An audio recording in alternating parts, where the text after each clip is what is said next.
नमस्कार प्यारे बच्चों। आज मॉडर्न फिज़िक्स सीरीज़ का ये आखिरी एपिसोड है मॉडर्न फिज़िक्स के लिए। एंड इसमें मैं 5 क्वेश्चंस और लेके आया हूँ जो जेईई एडवांस के क्वेश्चंस हैं। एंड ये हम नॉर्मल थ्योरी से थोड़े से अलग पूछे गए हैं, इसलिए इन क्वेश्चंस की बात आज हम करेंगे। मॉडर्न फिज़िक्स में वैसे तो मुझे काफ़ी अच्छा लगता है पूरा का पूरा टॉपिक, पर इसमें 2-3 चीज़ें हैं ऐसी जो अपने सिलेबस के हल्की सी कभी कभी बाहर चली जाती हैं। तो जेईई क्या करता है ना, उनके ऊपर एक पैराग्राफ बना के पूछ लेता है। तो उन्हीं 2 चीज़ों के ऊपर आज का ये जो 5 क्वेश्चंस हैं उनको मैं लाया हूँ। पहला जो टॉपिक है वो होता है particle in one dimensional box. अब इसके ऊपर क्वेश्चन जो है जेईई ने एक बार पूछा था 2007 में, तो वो भी यहाँ पे है, वो पैराग्राफ भी है। काफ़ी आसान था, पर वो जब तक अगर पता नहीं होता तो हमें थोड़ा सा मुश्किल लगता है। तो एक तो वो डिस्कस करेंगे आज। उसके बाद अभी आईआईटी कानपुर की वेबसाइट पे जो सैम्पल पेपर रिलीज़ हुआ है, ये क्वेश्चन उसके बारे में है और काफ़ी बढ़िया क्वेश्चन है, इसको भी अभी हम डिस्कस करने वाले हैं। ठीक है, इसके बाद फिर एक और क्वेश्चन है, एक और जो टॉपिक है वो होता है liquid drop model of nucleus.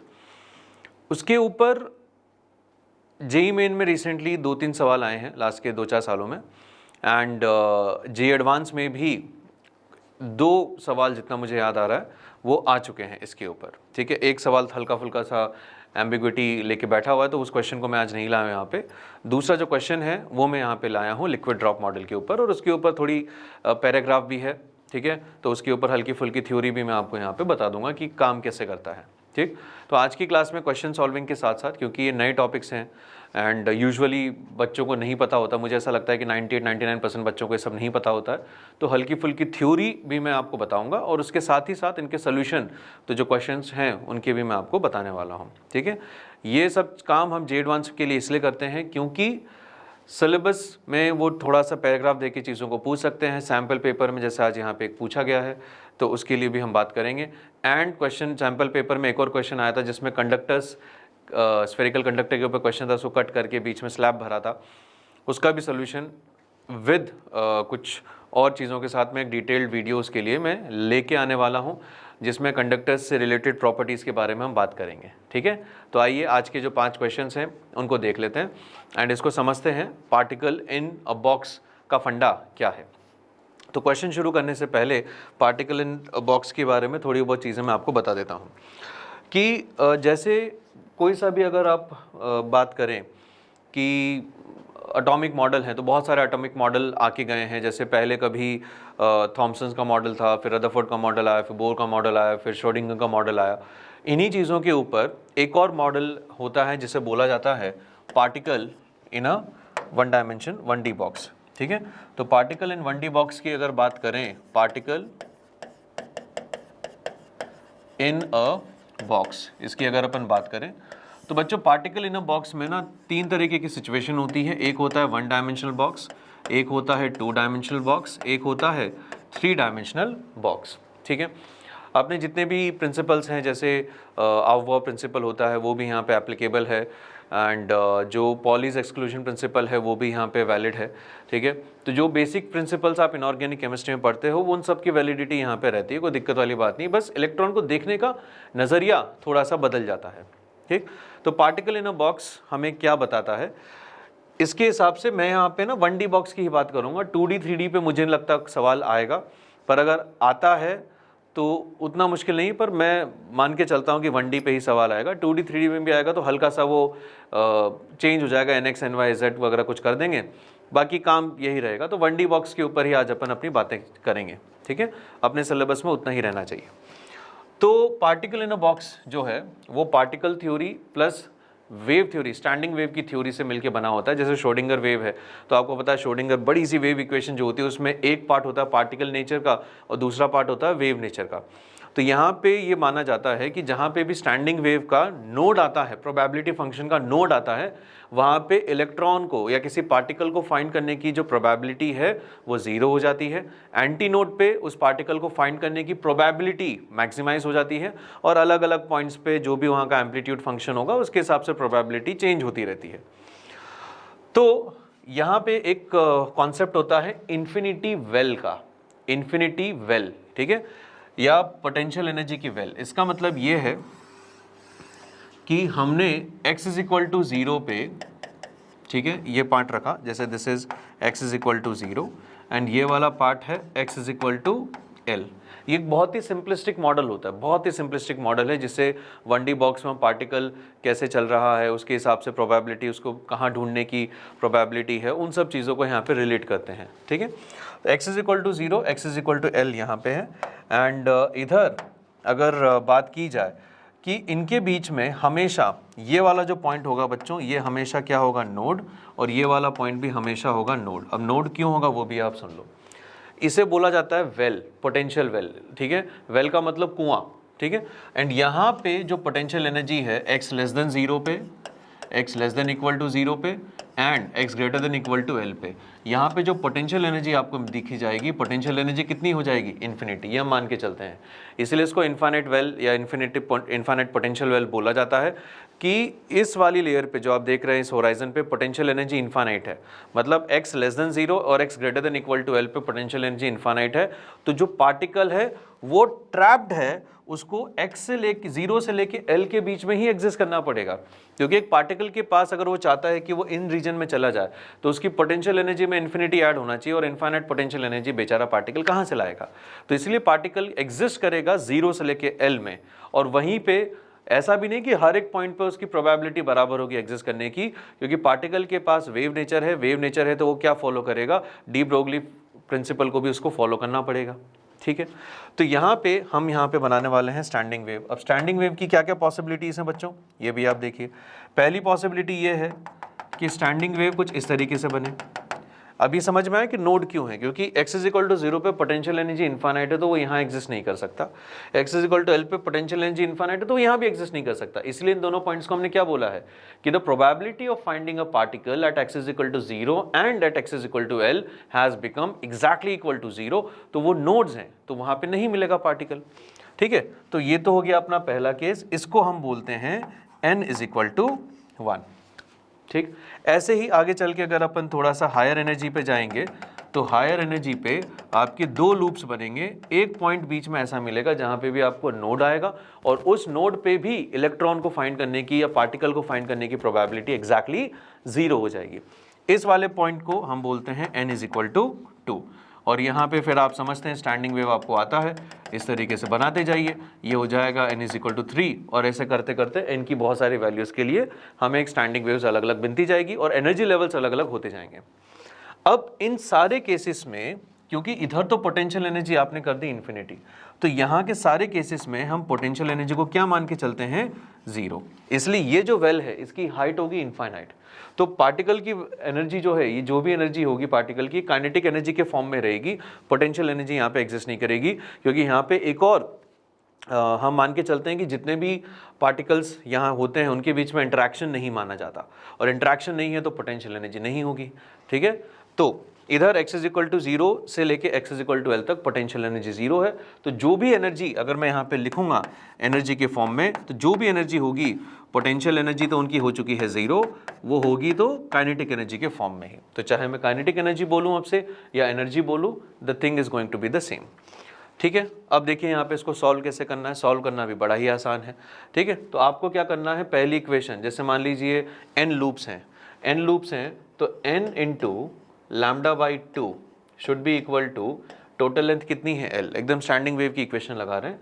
तो यहाँ से n by 2 into de Broglie wavelength बताओ कितनी होगी, h upon 2 mass of the particle, जो कि यूजुअली इलेक्ट्रॉन होता है, into kinetic energy of the particle. अब जैसा कि मैंने देख लिया कि kn लिखूँ या en लिखूँ, बात एक ही है, they should be equal to L। तो यहाँ से kn को जब सॉल्व करेंगे वो en भी आप लिख सकते हो, और वो क्या बन जाएगा बच्चों, h square upon 8 times m into L square multiplied by ये आपको एनर्जी यहाँ पे मिल चुकी। KVPY में भी एक क्वेश्चन आया था 2014-15 के आसपास एक क्वेश्चन आया था। वहाँ पे जो एनर्जी है पार्टिकल इन अ बॉक्स को बोल के प्रोपोर्शनल टू क्या कर दिया गया, n स्क्वायर। अब बच्चों को जिनको पता नहीं रहता वो सोचते हैं कि यार बोर एटॉमिक मॉडल की बात हो रही होगी, और बोर एटॉमिक मॉडल में जो एनर्जी होती है वो अपने निकल के आती है 1/n² के फॉर्म में। क्योंकि देखो एटम के जो इनके जो अजम्पशंस हैं वो एंटायरली डिफरेंट है। बोर ने क्या अज्यूम किया था पार्टिकल में, हम यहाँ पे क्या अज्यूम कर रहे हैं, these things are entirely different from each other. तो इसी तरीके से यहाँ पे जो एनर्जी है, बच्चे को लगता है En और n² दिखा उसे, तो उसे लगा कि यार आंसर तो जो है ये वाला होना चाहिए, और मिल गया -1। ठीक है, क्योंकि पार्टिकल इन अ बॉक्स के अंदर जो एनर्जी आती है वो n² के डायरेक्टली प्रोपोर्शन में होती है, एंड एनर्जी पॉजिटिव होती है। बोर्स एटॉमिक मॉडल की सारी एनर्जी नेगेटिव जाती है। समझ में आगे बात, टोटल एनर्जी वहाँ नेगेटिव से शुरू होती है, तो वहाँ पे भी n का वैल्यू बढ़ रहा है, और हायर ऑर्बिट्स की एनर्जी ज़्यादा है, यहाँ पे भी हायर ऑर्बिट्स की एनर्जी ज़्यादा है। समझने की कोशिश करो, पर जो डिपेंडेंसी है n के साथ, जो क्वांटम नंबर के साथ डिपेंडेंसी है, दैट इज एंटायरली डिफरेंट।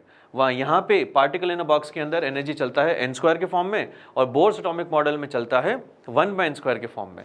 तो these two models are entirely different from each other. ठीक है, कुछ चीज़ें मैच करती हैं, कुछ प्रिंसिपल्स हैं जो कॉमनली इन दोनों को सपोर्ट भी करते हैं इन मॉडल्स को। ठीक है, तो आपके पास पहली गलती तो जो करते हैं कि वो बोर एटॉमिक मॉडल होता है जहाँ पे एनर्जी 1/n² में चलती है, यहाँ पे एनर्जी चलेगी n² में, पोटेंशियल एनर्जी यहाँ पे कितनी है, 0 है। ठीक है, तो यहाँ से आपको एनर्जी मिल गई, और जैसे जैसे n की वैल्यू बढ़ती जाएगी आप देखेंगे कि एनर्जी का जो वैल्यू है वो भी बढ़ता जाएगा, नंबर ऑफ नोड्स भी बढ़ते जा रहे हैं। अब क्वेश्चन जो है यहाँ पे आपसे पूछ लेगा कि what are the locations of nodes, तो मैं यहाँ पे बोल दूंगा कि इस पॉइंट पे जो लोकेशन है वो L/2 है, इस पॉइंट पे जो लोकेशन है वो L/3 है, और 2L/3 है। तो इस तरीके से जितनी भी आपके स्टैंडिंग वेव की नॉलेज है एग्जैक्टली यहाँ पे यूज़ हो जाएगी, कोई दिक्कत काम नहीं आएगा। ठीक है, तो ये तो हो गया अपना पार्टिकल इन 1D बॉक्स। अब 2D बॉक्स अगर होता है बच्चों, तो 2D बॉक्स में ना हम x के साथ साथ y की भी कैलकुलेशन जोड़ देते हैं, और यहाँ पे ये वाला टर्म तो पूरा सेम होता है, h²/8mL², बस यहाँ पे nx² आ जाएगा प्लस ny² आ जाएगा, और z भी है 3D में तो nz² आ जाएगा, बस उतना सा डिफरेंस होता है। हालांकि I am very much sure कि ऐसा नहीं होना चाहिए, इसमें nx² तक मतलब एक n² तक ही वो पूछेंगे जितना मुझे लगता है। ठीक, तो ये हो गया basics of particle in 1D box. अब बात करते हैं आगे। अच्छा, एक और बढ़िया इंप्लीकेशन इसकी बताता हूँ। यहाँ पे जो एनर्जी हमने यहाँ पे निकाली है ये टेम्परेचर के एकदम इंडिपेंडेंट है, टेम्परेचर का कोई टर्म यहाँ पे नहीं है, और n का जो वैल्यू है स्टैंडिंग वेव बनाने के लिए मिनिमम वैल्यू 1 रखना है आपको। तो यहाँ पे पता चलेगा कि इवन इफ अगर टेम्परेचर जो है वो 0 केल्विन भी हो जाए, तो भी इस मॉडल के तहत जो मिनिमम एनर्जी आप यहाँ पे लिखोगे इवन, वो अभी भी कितनी निकल के आएगी, h²/8mL² की बराबर निकल के आएगी। समझ में आ गई बात? ठीक है, मतलब यहाँ पे 0 टेम्परेचर पे भी जब एब्सोल्यूट 0 हो जाएगा तब भी पार्टिकल के पास कुछ ना कुछ एनर्जी होनी चाहिए, और ये हाइजेनबर्ग अनसर्टेनिटी प्रिंसिपल को का भी सपोर्ट है इस चीज़ को। समझ में आ गया? ठीक है, नहीं भी आया तो कोई बात नहीं, इतना ज़्यादा भारी पॉइंट नहीं है। चलिए बढ़ते हैं आगे, अब करते हैं ये वाला सवाल। ठीक है, ये वाला सवाल, ये क्वेश्चन जो है अभी जो सैम्पल पेपर आया है उसमें ये वाला क्वेश्चन पूछा गया है। ठीक है, एंड क्वेश्चन लग रहा है मल्टी करेक्ट की तरह, बच्चों ये सिंगल करेक्ट क्वेश्चन में आया था। ठीक है, फिर भी अपन जो है चारों ऑप्शंस अलग अलग हैं तो मल्टी करेक्ट की तरह इसको देखेंगे, और चारों क्वेश्चंस के आंसर मैं आपको चारों ऑप्शंस के सॉल्यूशंस मैं आपको देने वाला हूं कि यहाँ पे चीज़ें कैसी होंगी और क्या होंगी। पहले क्वेश्चन को ध्यान से पढ़ते हैं, और ध्यान में रखिए Bohr's atomic model is not the only model on which questions can be asked. आपके पास पार्टिकल 1D का बॉक्स क्वेश्चन ने दिया है, 2007 में जेई ने पूछा हुआ है, उसके बाद सैम्पल पेपर में भी अभी आ गया, तो मुझे लगा कि यार ये वाला क्वेश्चन तो लाना चाहिए। पहले मैं नहीं ला रहा था ये क्वेश्चन, तो मुझे दिख गया सैम्पल पेपर, मुझे लगा कि इसके ऊपर तो बातचीत होनी ही चाहिए। तो consider a 1D box of size L। ठीक है, 1D box of size L मतलब 1 डायमेंशन में बातें चल रही हैं, विच कंटेन्स 4 इलेक्ट्रॉन्स। ये थोड़ी सी नई चीज़ है कि 4 इलेक्ट्रॉन है भैया, इस बार 4 इलेक्ट्रॉन। ठीक, अब ये 4 इलेक्ट्रॉन है। अच्छा, एक काम करते हैं, इस क्वेश्चन को ना अभी थोड़ी देर में करते हैं, उसके पहले मैं पार्टिकल 1D बॉक्स का ये वाला क्वेश्चन आपको करा देता हूँ जो और भी आसान है, फिर उस क्वेश्चन में जाएंगे क्योंकि उसमें 1-2 चीज़ें और सीखने को मिलेंगी। ठीक है, पहले ये वाला क्वेश्चन देख। ठीक, तो अब थ्योरी उसकी देख ली है, इस क्वेश्चन को आइए देखते हैं। ये क्वेश्चन है 2007 में पूछा गया एक पैराग्राफ है जिसमें ऑब्वियसली उन्होंने सब कुछ एक्सप्लेन कर दिया। एक बार अपन भी क्वेश्चन को फटाफट देख के बड़ी आसानी से इसके सारे आंसर्स निकाल लेते हैं। तो क्वेश्चन ने बोला when a particle is restricted to move along X axis between x = 0 से x = a तक। ठीक है, तो हमने जो L लिया था वो इनके लिए यहाँ पे क्या बन चुका है, L बन चुका है। तो ये एक इन्फॉर्मेशन है, ये इन्फॉर्मेशन है। अच्छा, ज़रूरी नहीं बच्चों हमेशा 0 से L हो, वो -a से a भी कर सकता है, तो उसमें घबराना मत आप, ठीक है। तो particle is restricted to move, जो मैंने वहाँ पे पोटेंशियल वेल वाली बात बोली थी, इन्फिनाइट पोटेंशियल है, उसको उन्होंने अलग शब्दों में यहाँ रख दिया। Where a is of nanometer dimension, nanometer dimension होना चाहिए, मतलब एटॉमिक स्केल पे चला गई चीज़ें, ठीक है। इस energy can take only certain specific values, ये सर्टेन स्पेसिफिक वैल्यूज़ वही वाले क्वांटम्स हैं जो आपको स्टैंडिंग वेव्स में पढ़ाया जाता है कि इसके बाद यही एनर्जी पॉसिबल है, इसके बाद यही एनर्जी पॉसिबल है, can certain take specific values. The allowed energy of the particle moving in such a restricted region correspond to the formation of standing waves with nodes at end x is equal to 0 and at x is equal to a. इन्होंने इस तरीके से बोल दिया वहाँ nodes हैं, हमने कुछ अलग तरीके से कि इनफाइनाइट पोटेंशियल एनर्जी नहीं पहुंचेगा, बात एक ही है। फिर वो बोल रहे हैं the wavelength of the standing wave related to linear momentum p of the particle according to de Broglie relation. चलिए ये भी अपना मैच कर गया, ठीक है। उसके बाद उन्होंने बोला था energy of the particle of mass m, ये रहा mass m is related to linear momentum as, ये हम ऑलरेडी जानते हैं, इसमें कुछ नई बात उन्होंने नहीं बताई है। पर इन्होंने चुपके चुपके से यहाँ पे ये बोल दिया कि एनर्जी जो है ना, ये काइनेटिक एनर्जी का अपने को रिलेशन पता है, पर इन्होंने यहाँ पे एनर्जी बोला, मतलब ये काइनेटिक प्लस पोटेंशियल एनर्जी की बात कर रहे हैं। और ये अगर बस काइनेटिक एनर्जी है, इसका मतलब पोटेंशियल एनर्जी उन्होंने भी जीरो मानी है। समझ में आया? एडवांस के देखिए वर्ड टू वर्ड कितना सही चल रहे हैं वो। ये स्टेटमेंट लिखने की उनको ज़रूरत क्यों पड़ी? ऐसा तो आप सोचोगे था बेकार में लिखा हुआ है काइनेटिक एनर्जी, पर यहाँ पे उन्होंने एनर्जी लिखा है, जिससे ये पता चला कि काइनेटिक प्लस पोटेंशियल एनर्जी इस पार्टिकल की उन्होंने कितनी मानी है? जीरो मानी है। या फिर ये बोल दो कि इस एनर्जी, इस पार्टिकल के साथ जितनी भी एनर्जी एसोसिएटेड है, जो भी एनर्जी एसोसिएटेड है, उसमें काइनेटिक को छोड़ के हमने सबको जीरो कर दिया। या तो आप ऐसे समझ लो, ठीक है। देख रहे हो इतना सिंपल लुकिंग स्टेटमेंट में कैसे इंफॉर्मेशन उन्होंने छुपा रखी है। Thus the energy of the particle can be denoted by quantum number n, जो कि 1 2 3 वैल्यू ले सकता है, ठीक है। और इसको उन्होंने बोल दिया कि भाई साहब ये ग्राउंड स्टेट है। और अब ध्यान दीजिए, इन्होंने इसके साथ आपको ये भी बता दिया कि n का वैल्यू 0 नहीं लेना है। Use the model described above to answer the following 3 questions. For a particle moving along the line x is equal to 0, ठीक है। तो x is equal to 0 पे in the line x is equal to 0 to x is equal to a, हाँ, फिर ठीक है। तो take h का वैल्यू, e का वैल्यू उन्होंने दे दिया और हमें यहाँ पे इन वैल्यूज़ को सॉल्व करना है। तो आइए सॉल्व करते हैं बड़े आराम से। सबसे पहले बोला था allowed energy for the particle for value of n is proportional to, तो देखो एनर्जी की बात हो रही है। अभी हमने यहाँ पे एक फॉर्मूला देखा था कि En is equal to h upon 8 m l square h square into n square. ये फॉर्मूला जस्ट अभी हमने प्रूव किया। तो यहाँ से हमको सीधा सीधा पता चल जाएगा the allowed energy of the particle for a particular value of n is proportional to. तो l इसको फिक्स कर दो आप, तो l की जगह a आएगा। तो आपको सीधा सीधा दिख रहा है कि एनर्जी जो है वो a की पावर -2 के प्रोपोर्शन में, देखो आप नीचे, ठीक है। तो पहले का आंसर क्या हो गया? a हो गया, खत्म। जो डेरिवेशन हमने की थी ना अभी, डी ब्रोगली वेवलेंथ लिख दो, एनर्जी के बारे में लिख दो, सीधा उससे ऑप्शन ए आंसर आपको मिल गया। अब बात करते हैं 12th की, जिसमें उन्होंने थोड़ा बहुत डेटा कैलकुलेशन सॉल्व करवाया है। ये तो मास of the particle is given, ये भी गिवन। और अब देखिए मास ऑफ द पार्टिकल जो है ना, ये इलेक्ट्रॉन के मास के बहुत पास में है। मतलब इलेक्ट्रॉन का मास होता है 9.1 10 to the power -31, which is approximately 10 to the power -30, ठीक है। और डायमीटर दे दिया आपको 6.6 नैनोमीटर, ठीक है। तो the energy of the particle in its ground state पूछा है, तो मतलब E1 पूछा है। तो हमें इस वाली वैल्यू को सॉल्व करना है। तो आइए इस वाली वैल्यू को सॉल्व करते हैं। तो जो E1 की वैल्यू हम लिखेंगे वो होगी h स्क्वायर। तो h स्क्वायर को पहले मैं ऐसे लिख लेता हूँ 6.6 इंटू 6.6 मल्टीप्लाइड बाय 10 की पावर -34, ठीक है। अब आ गया n का वैल्यू उन्होंने 1 रखा है ग्राउंड स्टेट में, तो उसको तो हटा दीजिए आप, ठीक। The whole thing divided by 8 into mass of the body कितना है, इंटू 10 की पावर -30 मल्टीप्लाइड बाय, फिर आएगा l है a, तो 6.6 इंटू 6.6 मल्टीप्लाइड बाय नैनोमीटर की वजह से 10 की पावर -18।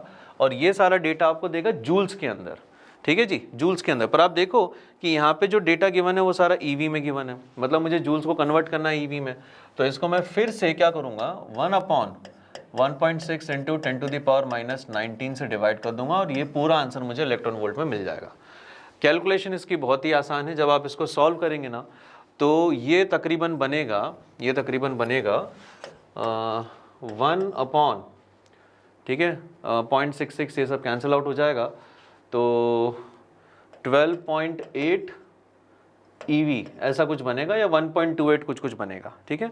तो जब आप इसको कैलकुलेट करेंगे पूरा तो तकरीबन जो है अप्रॉक्सीमेटली आंसर आपका 8 मिली इलेक्ट्रॉन वोल्ट के लमसम आ जाएगा, ठीक है, इतना आ जाएगा। अगर मैं इसको 1000 कर दूं, नहीं तो 128 ही बन रहा है, पूरा का पूरा 128 बन जाता है। तो इसको मिली में का आप 1000 निकालेंगे, 1000/125 जो है 8 होता है, तो वो आपको आंसर मिल गया। तो सेकंड वाले का आंसर कितना है बच्चों? बी है। कैलकुलेशन बिल्कुल भी मुश्किल नहीं है, बहुत आसान से कैलकुलेशन है, बड़े आराम से सॉल्व होता है। बात करते हैं सी की, the speed of the particle that can take discrete values. देखिए कितना सिंपल सवाल। अब हम जानते हैं कि जो एनर्जी है वो सीधी की सीधी काइनेटिक है, और वी स्क्वायर जो है वो किसके प्रोपोर्शन है? एन स्क्वायर के। तो वी किसके प्रोपोर्शन हो गया? एन के। लो भाई साहब, हो गया सवाल। 2007 के 3 क्वेश्चन आपने सलटा दिए, वो भी कितने? 2-4 मिनट लगते हैं इसको आपको सॉल्व करने में। 3 सवाल 3-4 मिनट के अंदर, ठीक है। चलिए, ये तो हो गया एक सिंपल बेसिक सवाल। अब इसके ऊपर जो सैम्पल पेपर में अभी जो IIT कानपुर ने सैम्पल पेपर लॉन्च किया है, उसके अंदर भी इन्होंने एक क्वेश्चन पूछा है, उस क्वेश्चन की भी बात अपन कर लेते हैं, ठीक है। ये रहा, consider a 1 dimensional box of size L which contains 4 electrons. पर यहाँ पे एक ट्विस्ट उन्होंने दिया है, अच्छा, क्योंकि ये पहले वाले वर्जन का भी थोड़ा एडवांस वर्जन इस बार पूछा है, क्योंकि हमने तो 1 इलेक्ट्रॉन को सॉल्व करना सीखा था। अब इन्होंने क्या बोल दिया कि 4 इलेक्ट्रॉन है। अब 4 इलेक्ट्रॉन को कैसे सॉल्व करें अपन? तो बोर्स एटॉमिक मॉडल में भी 4 नहीं सॉल्व कर पाते हैं, 2 ही नहीं सॉल्व कर पाते, 1 के लिए पढ़ते हैं। तो आइए देखिए क्या इन्होंने कुछ ऐसा लिखा है जिससे ये अपना जो कनंड्रम है ये सॉल्व हो जाए। तो उन्होंने बोला है कि सबका मास me है ना, इलेक्ट्रॉन 4 है।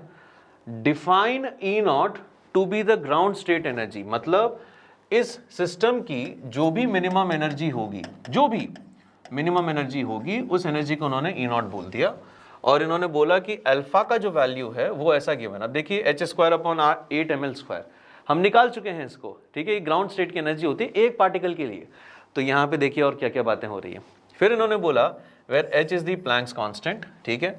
Assume that electrons are non interacting. भैया बहुत ही इंपॉर्टेंट पॉइंट है, क्योंकि मुझे यहाँ से पता चला कि पोटेंशियल एनर्जी वाला टर्म को 0 करना है, क्योंकि इनका आपस में कोई इंटरेक्शन नहीं है, ना तो फोर्स के टर्म्स में ना ही एनर्जी के टर्म्स। मतलब ये बस एग्जिस्ट कर रहे हैं साइड बाय साइड, आपस में कोई इनका काम नहीं है, कुछ भी इनको साथ नहीं है। तो ये बहुत अच्छी चीज़ है। मतलब ये है कि अगर मैं 1 इलेक्ट्रॉन के लिए सॉल्व कर रहा हूँ तो वही चीज़ें सारे इलेक्ट्रॉन्स के लिए लागू हो जाएंगी, ठीक। चलिए बढ़ते हैं आगे। फिर इन्होंने बोला कि दे ओबे पॉलीज एक्सक्लूजन प्रिंसिपल। बहुत ही बढ़िया, अच्छा हो उन्होंने दिया है। इसका मतलब 1 इलेक्ट्रॉन जो है उसका एक ही quantum number, unique quantum number होना चाहिए। सारे के सारे क्वांटम नंबर्स का जो सेट बनता है वो यूनिक होना चाहिए, ठीक है। स्पिन क्वांटम नंबर 1 अगर ऐसा है तो दूसरे वाले की स्पिन उसके अपोजिट होनी चाहिए। अब इन्होंने बोला describe by the de Broglie waves, ठीक है, confined within a box. लो भाई साहब, ये बोल दिया confined within a box, मतलब 1D बॉक्स की बारे में बात हो रही है, ठीक है। 1 डायमेंशनल बॉक्स ऑफ साइज। सब कुछ बातें हो गई हैं, सीधा सीधा क्लियर इंडिकेशन है, बोर्स एटॉमिक मॉडल की बात नहीं हुई है। इन्होंने ये नहीं बोला कि बोर्स पोस्टुलेट्स को मानना है, क्वांटाइजेशन, एंगुलर मोमेंटम, कुछ नहीं बोला। पार्टिकल इन अ बॉक्स बोला है। तो जो थ्योरी मैंने अभी आपको पढ़ाई थी वही यहाँ पे लगने वाली है। आइए उसको समझते हैं कि मल्टीपल इलेक्ट्रॉन्स हो अगर तो क्या होगा। Similar question physics second stage olympiad info 2019 में भी आया है। वहाँ सिमिलर क्वेश्चन, एग्जैक्टली तो नहीं पर सिमिलर क्वेश्चन वहाँ पे भी पूछा गया है। वहाँ पे भी पोलिस एक्सक्लूजन प्रिंसिपल का पालन किया गया था, और वहाँ पे भी हमें एक ऑर्बिटल में 2 इलेक्ट्रॉन्स को इस तरीके से रखना था, ठीक है। तो आइए देखते हैं यहाँ पे अब कैसा होगा। तो हमने क्या किया, सबसे पहले एनर्जी n=1। अच्छा, ये फॉर्मूला तो हम यहाँ पे भी लगा सकते हैं कि जो एनर्जी होगी En वो कितना होगा, h²/8 ml² multiplied by n²। ये आप लगा सकते हो। क्यों लगा सकते हो?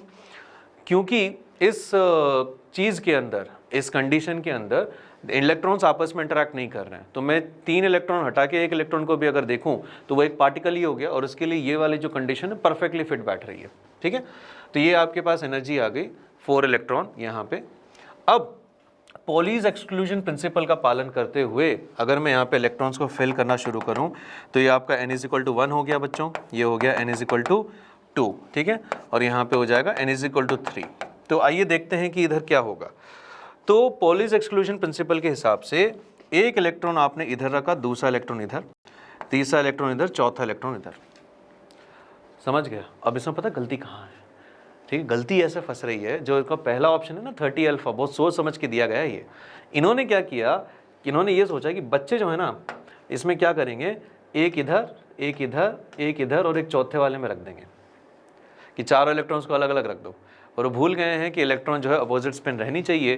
तो n=1 में ही 2 ऐसे आएंगे और n=2 में भी 2 ऐसे आएंगे। तो यहाँ पे 2 इलेक्ट्रॉन रखेंगे आप, उसी में क्या हो जाएगा, पूरा का पूरा जो है इसके 2 n के अंदर चारों इलेक्ट्रॉन समा जाएंगे। ठीक है, तो रेड वाले को हटा देते हैं, क्योंकि जब रेड वाला आप सॉल्व करेंगे ना तो अभी बताता हूँ क्या वैल्यूज़ आने वाली हैं।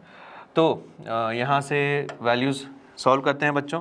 तो बताइएगा, ये सबसे स्टेबल स्टेट है, क्योंकि एक चीज़ तो आप भी समझ गए होंगे कि n के बढ़ने से एनर्जी बढ़ रही है। तो ग्राउंड स्टेट का मतलब होता है कि सबसे लीस्ट एनर्जी कब होगी, जब इलेक्ट्रॉन्स को हम लीस्ट ऑक्यूपाइड एनर्जी वाले ऑर्बिटल्स में रख देंगे। तो ये तो हो गया दूसरा, 2 यहाँ पे 2 यहाँ पे। ठीक है, तो ग्राउंड स्टेट में अगर आपको E0 एनर्जी चाहिए तो बताओ E1 प्लस E1, 2n, एक E1 इसके लिए, एक E1 इसके लिए, प्लस E2 प्लस E2। ठीक है, ये आ गया। तो यहाँ पे ये जो अल्फ़ा है वो तो है ही सही, तो ये 2E1 प्लस 2E2, जब आप इसको सॉल्व करेंगे बच्चों तो ये बन जाएगा 2 times alpha 1 square plus 2 square, ये आपके पास सॉल्व होकर आ जाएगा 10 अल्फ़ा। 10 अल्फ़ा, समझ गए मेरी बात, 10 अल्फ़ा सॉल्व होकर आ गया। अगर आप 1 2 3 4 करते कि एक एक स्टेज में आपने एक एक इलेक्ट्रॉन चढ़ा दिया बच्चों, तो उस केस में गलती हो जाती, क्योंकि उसमें फिर आपका आंसर पता है क्या बनता, 1 square plus 2 square plus 3 square plus 4 square multiplied by alpha. और जब आप ये देखोगे ना तो 3 और 1 9 और ये 16 20 30 अल्फ़ा आ जाता, जो पहला ही ऑप्शन उन्होंने रखा हुआ है जो कि गलत है। देखता कितने भयानक गलती हो जाती। ठीक है, तो इसका जो करेक्ट आंसर होगा ग्राउंड स्टेट एनर्जी का वो 30 अल्फ़ा नहीं है, वो कितना है बच्चों, 10 अल्फ़ा। पहली चीज़ तो हो गई। ठीक है, आइए बात करते हैं ऑप्शन बी की। अब ऑप्शन बी में उन्होंने बोला कि the energy of the highest occupied state, तो जो हाईएस्ट ऑक्यूपाइड स्टेट है वो अपना n=2 है। तो n=2 की एनर्जी कितनी है, 2 इलेक्ट्रॉन है तो 2e2 जब सॉल्व करोगे वो आ जाएगा आपके पास 8 अल्फ़ा। तो जो 16 अल्फ़ा है वो उसका डबल दिया हुआ है। अब 16 अल्फ़ा पता है क्यों दिया है, n=4 के लिए 4 का स्क्वायर 16 इंटू अल्फ़ा। मतलब अगर वही गलती की तो आपको बी भी करेक्ट मिलता। तो हो सकता है IIT जो है it is a blessing in disguise. कैसे कि IIT ने बोला कि अगर तुमने 1 1 1 1 माने हैं और ये सिंगल करेक्ट है तो आपको A और B जो हैं वो दोनों अगर सही दिखे, मतलब कुछ तो गलती तुमने की है। ठीक है, तो हो सकता है शायद एक मौका दे रहा हूँ तुम्हें सुधरने का। अब बात करते हैं total energy of first excited state is E0 plus 9 alpha. अब बात हो रही है एक्साइटेड स्टेट की। ग्राउंड स्टेट होता है मिनिमम एनर्जी वाला, फर्स्ट एक्साइटेड स्टेट मतलब नेक्स्ट एनर्जी लेवल हमें कौन सा मिलेगा, मतलब next minimum possible energy, this is called first excited state. Second excited state का मतलब है बच्चों सेकेंड मिनिमम एनर्जी वाला, जो सबसे कम सेकेंड मोस्ट मिनिमम एनर्जी वाला इलेक्ट्रॉन का कॉन्फ़िगरेशन होगा, उसे हम क्या बोलेंगे, सेकेंड एक्साइटेड स्टेट। तो फर्स्ट एक्साइटेड स्टेट की अगर अपन यहाँ पे बात करें, फर्स्ट एक्साइटेड स्टेट की अगर बच्चों यहाँ पे बात करें तो देखिए इलेक्ट्रॉन का कॉन्फ़िगरेशन कैसे होगा। ये होगा सबसे पहले n=1 में, फिर n=2 और n=3। ठीक है, n=3 में ये वाला इलेक्ट्रॉन इधर जंप कर जाएगा। अब आप बोलोगे कि सर हमें कैसे पता चलेगा कि कौन सा कहाँ जंप करेगा, तो देखो मैं आपके पास दो सेकेंड एक्साइटेड स्टेट का भी बता देता हूँ। सेकेंड एक्साइटेड स्टेट में जो मिनिमम एनर्जी पॉसिबल होगी वो होगा कुछ इस तरीके से। ठीक है, कि पहले वाले केस में हमने क्या किया, n जो 1 वाला है n=1 है, ध्यान से देखना, ये हो गया n=1, ये हो गया n=2 और ये हो गया n=3। This is also 1 2 and 3। तो मैंने यहाँ पे क्या किया, सेकंड से थर्ड जंप करने में कम एनर्जी चाहिए, फर्स्ट से थर्ड में जाने में ज़्यादा एनर्जी चाहिए। ठीक है, तो आप इनका एनर्जी का कॉन्फ़िगरेशन कैलकुलेट करेंगे तो ये वाला कम आएगा। अब यहाँ पे मैं अगर आपको एनर्जी पूछूं कि इस केस में एनर्जी कितनी होनी चाहिए, तो वो हो जाएगा ट्वाइस ऑफ E1, क्योंकि 2 इलेक्ट्रॉन यहाँ पे हैं, 1 time of E2 plus 1 time of E3। ठीक है, स्पिन के बारे में उन्होंने कोई बात नहीं की है तो अपन एनर्जी सेम ही मानेंगे। और 2E1 में आएगा 2 अल्फ़ा, E2 में आएगा 4 अल्फ़ा, E3 में आएगा बच्चों 9 अल्फ़ा। तो ये अपने पास बन जाएगा 15 अल्फ़ा। 15 अल्फ़ा को मैं लिखूंगा 10 प्लस 5 अल्फ़ा। ठीक है, और 10 अल्फ़ा को ऑलरेडी अपन E0 बोल चुके हैं, तो ये बन जाएगा E0 प्लस 5 अल्फ़ा। पर ऑप्शन में दिया है E0 प्लस 9 अल्फ़ा, जो कि गलत हो जाएगा। ठीक है भाई, बढ़ते हैं आगे। डी ऑप्शन में इन्होंने बोला दी total energy of the second excited state is E0 plus 8 alpha. आइए देखते हैं, तो यहाँ पे अब एनर्जी क्या लिखोगे आप, यहाँ पर अपन लिखेंगे E1 plus 2E2 plus E3।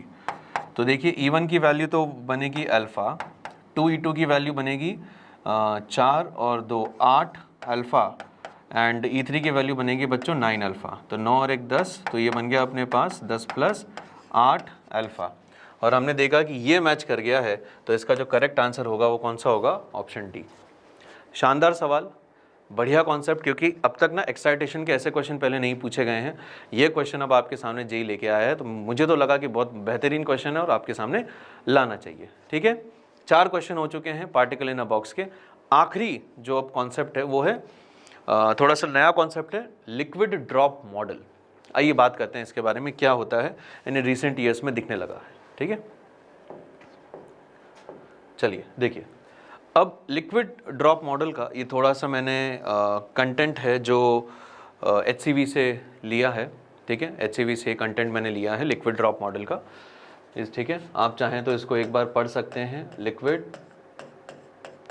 Drop model. ठीक है, लिक्विड ड्रॉप मॉडल। तो आइए बच्चों इसके बारे में बातचीत कर लेते हैं कि ये होता क्या है। देखिए, बाइंडिंग एनर्जी का जो फॉर्मूला पढ़ते हैं वो होता है कि जो मास डिफेक्ट है डेल्टा mc² कर देते हैं, उससे आंसर अपने को मिल जाता है। पर जब कुछ और डिटेल में एनालिसिस की होंगी लोगों ने, तो उसके बारे में इतना बड़ा सा पैराग्राफ है जो आप आराम से देख लीजिए। मैं हट जाता हूँ स्क्रीन के सामने, आप पॉज करके जो है इसको पढ़ सकते हैं। ठीक, HCV में भी है, वहाँ से भी आप देख सकते हैं। तो यहाँ पे आइए एक बार समझने की कोशिश करते हैं कि इसमें क्या क्या लिखा हुआ है, एक साथ मैं आपको पूरा बता देता हूँ। ठीक, तो the behaviour of binding energy per nucleon versus A can be रफली understood in terms of short range nature of nuclear forces. ठीक है, because of the short range a nucleon inside the nucleus can interact with the fix number of nucleon surrounding it. तो binding energy में जो term पड़े delta mc², वो एक हद तक सही है, पर उसमें भी थोड़े थोड़े से करेक्शंस की ज़रूरत पड़ती है। तो रियलिटी में क्या होता है, बाइंडिंग एनर्जी में इलेक्ट्रोस्टैटिक एनर्जी जो है, क्योंकि जो प्रोटॉन्स है वो तो एक दूसरे को कंटिन्यूसली रिपेल कर रहे हैं, उसके अगेंस्ट भी एनर्जी का जो कंजम्पशन होता है वो तो हमने अपनी बाइंडिंग एनर्जी में काम नहीं किया, क्योंकि डेल्टा mc बाइंडिंग एनर्जी लिख दिया और मास डिफेक्ट से सीधा कनेक्ट कर दिया। तो उसके बारे में भी छोटी छोटी बातें हैं, उसको देखते हैं। तो because of the short range, क्योंकि न्यूक्लियर फोर्स एक काफ़ी शॉर्ट रेंज फोर्स होता है, तो वो इतने बड़े न्यूक्लियस में उसको जो नेबरहुड में पार्टिकल्स हैं बस उन्हीं से इंटरैक्ट कर पाता है। ठीक है, तो इसी वजह से if each nucleon is visualized as a sphere and these spheres are assumed to be closely packed, each nucleon has 12 neighbouring nucleus. ठीक है ना, ये आप उसमें समझते हैं, सॉलिड स्टेट पढ़े होंगे, तो एक के सराउंडिंग में जो है 12 क्लोज पैक्ड हो सकता है, ऐसा इन्होंने माना है। Nucleus touching it, thus 12 pairs are formed with each nucleon for nuclear interaction.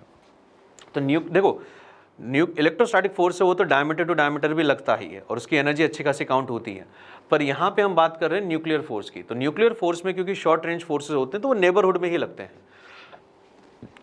If तो न्यूक्लियर इंटरैक्शन की इन्होंने बात कर दी है यहाँ पे। If all the A nucleons, A यहाँ पे नंबर है, मास नंबर नहीं है, ए मतलब नंबर है कि ए कितने न्यूक्लियंस हैं। If A nucleons could be in the interior of the nucleus, there would have been 6 A pairs. ठीक है, the binding energy resulting from these pairs will therefore be proportional to A।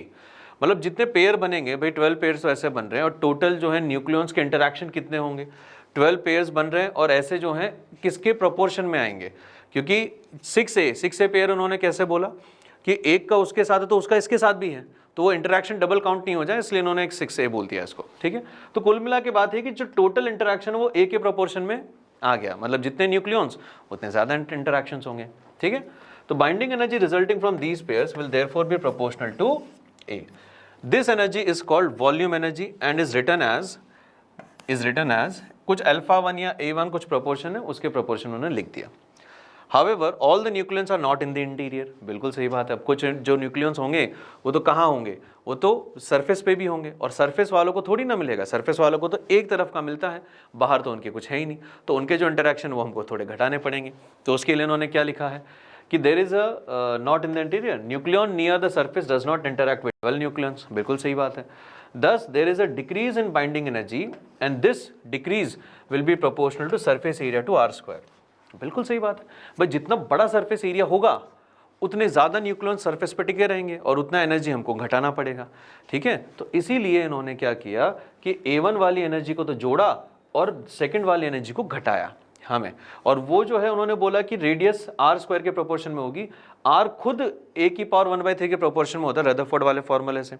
तो यहाँ से पता चला कि ये जो एनर्जी है सरफेस वाला जो फैक्टर है इसकी पावर a की पावर 2/3 आ गई। आई होप यहाँ तक आप मेरे साथ हैं, ठीक है। The negative sign is use because surface effect decreases the binding energy.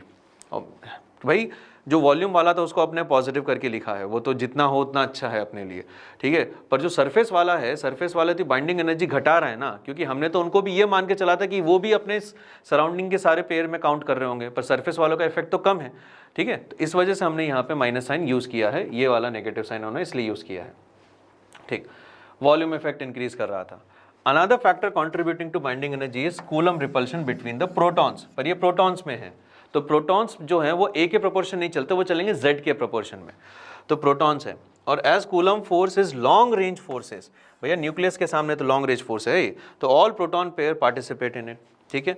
The Coulomb potential energy is therefore proportional to z into z-1/2। वापस वही चीज़ कि कितने इंटरैक्शंस होते हैं, तो z इंटू z-1/2 ये अपन पोटेंशियल एनर्जी वाले में आपको पता है, and inversely proportional to distance r, क्योंकि k q1 q2 by r आता है तो वो तो r में डिनोमिनेटर में जा रहा है, तो ऊपर प्रोपोर्शन चलेगा z इंटू z-1 का, नीचे प्रोपोर्शन आएगा r का, ठीक। और r जो है, अच्छा, average separation between the protons will be proportional to nuclear radius only, ठीक है। तो द कूलम कॉन्ट्रीब्यूशन उससे कितना पता चला अपने को, ये पता चला। अच्छा, वापस नेगेटिव क्यों आया, क्योंकि ये तो न्यूक्लियर एनर्जी के अगेंस्ट जा रहा है, न्यूक्लियर एनर्जी के बच्चों ये अगेंस्ट जा रहा है। आई होप मेरी बात समझ में आई हो, न्यूक्लियर एनर्जी के अगेंस्ट जा रहा है। न्यूक्लियर फोर्सेस तो चाहते हैं कि बाइंडिंग एनर्जी जो है ना ज़्यादा से ज़्यादा हो ताकि न्यूक्लियस की स्टेबिलिटी बनी रहे।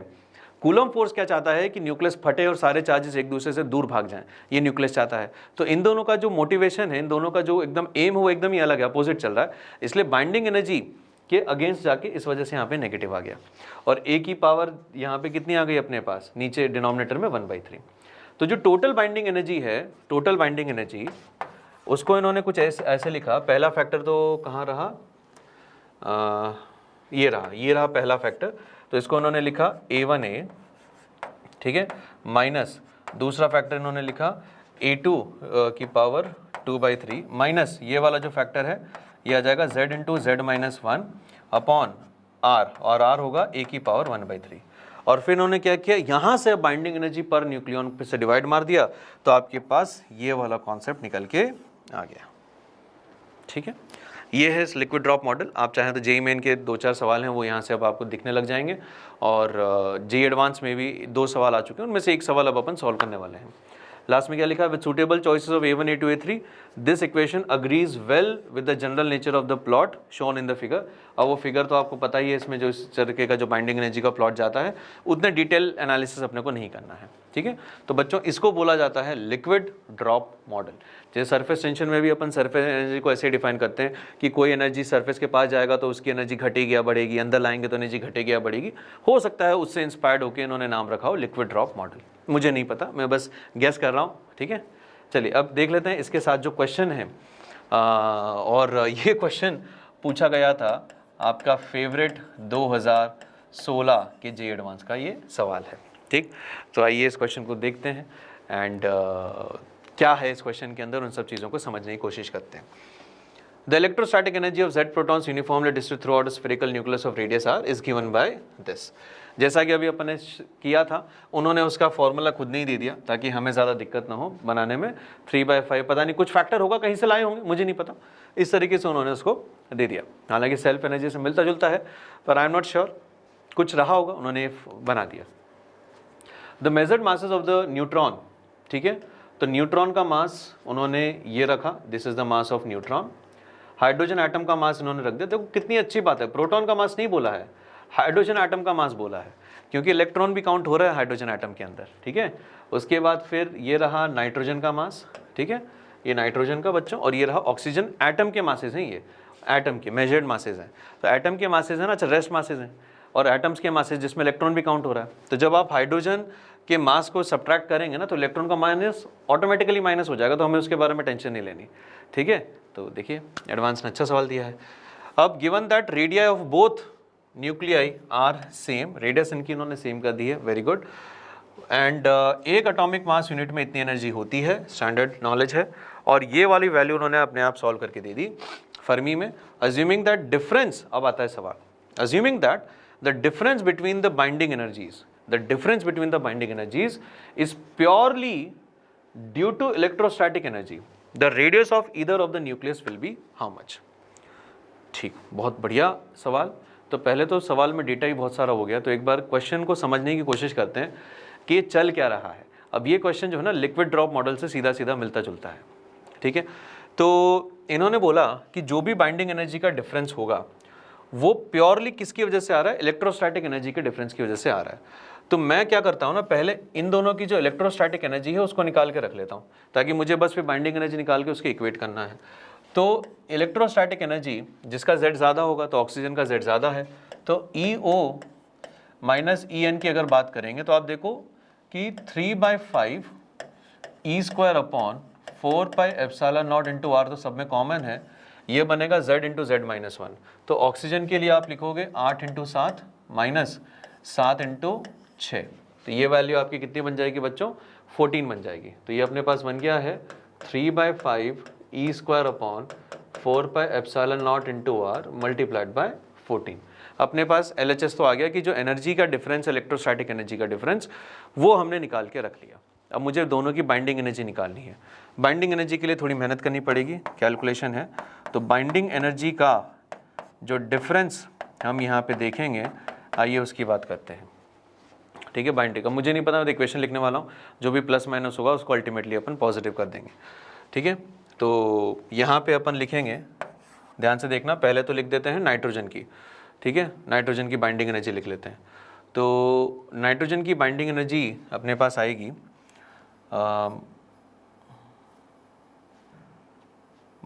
ये बनेगा, इसमें है नाइट्रोजन में 8 प्रोटॉन तो 8 neutron, 8 into mass of neutron plus 7 into mass of hydrogen atom, तो ये प्रोटॉन हो गया बेसिकली। इलेक्ट्रॉन का अपने आप ऑटोमेटिकली टेकन केयर ऑफ हो रहा है, माइनस जो मास ऑफ न्यूट्रॉन है, नाइट्रोजन है, वो आ जाएगा इधर मास ऑफ नाइट्रोजन, ठीक, माइनस इधर जो आएगा अपने पास ये अब ऑक्सीजन के लिए बनेगा 8 टाइम्स या उसको 7 times mass of proton plus 8 times mass of hydrogen atom minus single time mass of oxygen atom जो भी दिया गया है, this whole thing multiplied by C²। जब आप इसको सॉल्व करते हैं, यहाँ तो नहीं करने वाला हूँ मैं, इसको सॉल्व करके लाया हूँ, तो ये वैल्यू अपने पास बनेंगे बच्चों 0.003796 AMU एटॉमिक मास यूनिट, ठीक है। और बाइंडिंग एनर्जी चाहिए तो C² की जगह मैं यहाँ पे 931.5 मेगा इलेक्ट्रॉन वोल्ट्स, ठीक है, इससे पर AMU यहाँ पे मल्टीप्लाई कर दूंगा, और इसके मल्टीप्लाई करने के बाद ये एनर्जी अप्रॉक्सीमेटली बन रही है 3.536 मेगा इलेक्ट्रॉन वोल्ट, ठीक है। ये एनर्जी अपने पास यहाँ पे आ गई। अब आपको क्या करना है, इसी एनर्जी को इसके बराबर इक्वेट कर देना है, ठीक है, इसी एनर्जी को इसके बराबर इक्वेट कर देना है। तो ये वाला जो वैल्यू है, आइए उसको भी सॉल्व कर लेते हैं यहाँ पे। ये वाला वैल्यू जो है ये अपना बनेगा 3/5 into E² upon 4 pi epsilon not, वो दे के रखे हैं, ये रहा E² अपॉन 1.44, ठीक है। तो ये बन जाएगा 1.44 mega electron volt into fermi, ठीक है, divided by R multiplied by 14 and this is equal to, ये जो एनर्जी आप निकाले हो 3.536 मेगा इलेक्ट्रॉन वोल्ट। तो मेगा इलेक्ट्रॉन वोल्ट यहाँ से कैंसिल हो जाएगा, और जब आप रेडियस को सॉल्व करेंगे तो रेडियस निकल के आएगा 3.42 फर्मी। ये है क्वेश्चन, काफ़ी टाइम टेकिंग क्वेश्चन है, क्योंकि देखो सारे ऑप्शन भी बहुत पास पास हैं, 3.42, 3.80, 3.03, तो कंफ्यूजिंग तो है। क्योंकि इतना कैलकुलेशन बच्चा एग्ज़ाम में कैसे करेगा। ठीक है, पहली बात तो ये लिक्विड ड्रॉप मॉडल पता नहीं होता। दूसरी बात यहाँ पे मैंने लिख तो दिया है, मुझे भी टाइम लग गया था, डेसिमल वगैरह करके आपको करना है। फिर ये समझना कि ये किसके बराबर करना है, ये भी काफ़ी चैलेंजिंग टास्क था। तो ओवरऑल ये जो क्वेश्चन था बच्चों, it was a nice question, difficult question था। ठीक है, एंड आई होप आपको ये समझ में आया होगा। इसी के साथ PYQs आप लगाते रहिए। ठीक है, जितने भी हम टेस्ट पेपर्स आपको भेज रहे हैं, DPPs या भेज रहे हैं, उन सबको आप करते रहिए। And wish you all very all the best. बढ़िया करके आना, फोड़ के आना। याद रखना, जे एडवांस का पेपर जो एक सब्जेक्टिव पेपर, मतलब सब्जेक्टिव अप्रोच रखना, ऐसा नहीं कि हर क्वेश्चन के पीछे जाना है, सेलेक्टिव अप्रोच रखना, हर क्वेश्चन अटेम्प्ट नहीं करना। कुछ क्वेश्चन हैं जो ज़्यादा भयानक दिखें, देखते ही छोड़ देना है। ये ध्यान रखना कि जितना अटेम्प्ट करें, 50% भी अगर अपन अटेम्प्ट करके आ रहे हैं तो 45% नंबर उसमें आप सिक्योर करके आएँ। ठीक है, कम अटेम्प्ट में अच्छा एक्यूरेसी रखना है, बढ़िया रैंक आपकी आ जाएगी। IIT NI पक्का आप जो है IITian बन जाएंगे। Thank you very much.